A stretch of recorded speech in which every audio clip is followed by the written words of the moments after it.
Bitcoin 4H chart trading plan, May 3rd, 2025. Key observations. Price action. BTC is trading around $96,000, currently in a slight pullback after peaking near $98,000. The pullback looks mild and could be a consolidation phase unless stronger selling pressure emerges. Moving averages. The short-term EMAs, 9 and 21, are still above the long-term EMA, 200, indicating a bullish structure overall. Price is testing support at the 21 EMA, approx 95,575. A break below it could trigger more downside.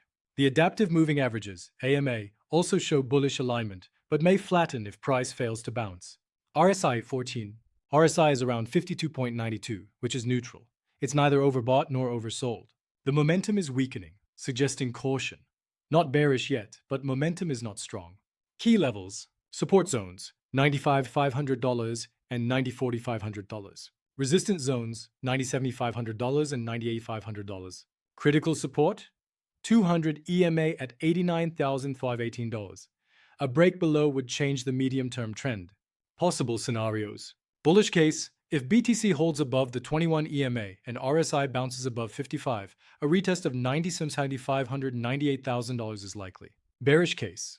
A break below $95,000 with RSI falling below 50 could trigger a test toward $93,500, $92,000. Take your trades with good risk management. Good luck.